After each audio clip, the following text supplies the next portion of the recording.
গতকাল রাত থেকে তো সিএনজি স্টেশনগুলোতে যানবাহনের দীর্ঘ সারি দেখা গেছে। তো বর্তমান পরিস্থিতিটা আপনার কাছে জানতে চাই, গ্রাহকরা এই বিষয়ে কি বলছেন? সবচেয়ে বেশি ভোগান্তিতে পড়েছেন যারা আসলে ভাড়ায় চালিত সিএনজি, সেই সাথে বিভিন্ন মালিকের যারা গাড়ি চালান, সিএনজি গাড়ি চালান, তারা পড়েছেন সবচেয়ে বিপদে।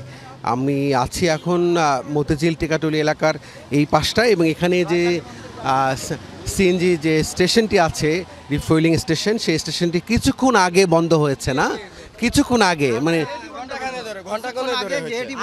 আমরা মনে করেন যে আরে 2 ঘন্টা ধরে এখানে বসা, 2 ঘন্টার পরে 50 টাকার গ্যাস পাই। তাহলে এইরকম কালকে আমি 11টায় গ্যাস পাম্প লাগাইছি আপনার উত্তরা এয়ারপোর্টের ওই পাশে উত্তরা, তাই 4 ঘন্টা পরে আমি 100 টাকার গ্যাস পাইছি। আপনি কি গ্যাস পেয়েছেন? আমি গ্যাস পাইনি এখনো। আমি গেটের কাছে আসছি লাইন দিয়ে, আমার গাড়ি এটার পিছনে আমি ভিজদি লাইন দিয়ে সিরিয়ালে আসছি। এখন গেটের মুখে আছি, এরা পামের গেটই বন্ধ করে আবার 10:30টায় দিবে, আবার রাতে চাপ আসবে না? রাত্রেও চাপ নেই, একই স্যার একই।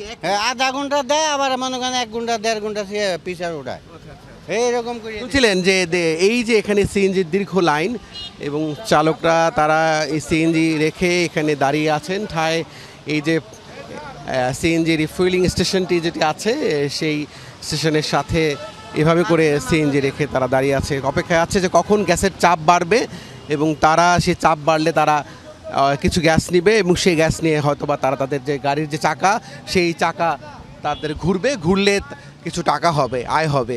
তা না হলে কিন্তু এভাবে দিনটি তাদের চলে যাবে। এবং এই দুঃখ কষ্টের কথাই কিন্তু গত কয়েকদিন ধরে কিন্তু এই চালকরা বলছিলেন, এই সিএনজি চালকরা, যত দূর চোখ যাবে মারফি তত দূর পর্যন্ত কিন্তু এই চালকদের যে সিএনজি, সেই সিএনজিগুলো কিন্তু ঠায় দাঁড়িয়ে আছে। রাব্বি, ধন্যবাদ আপনাকে।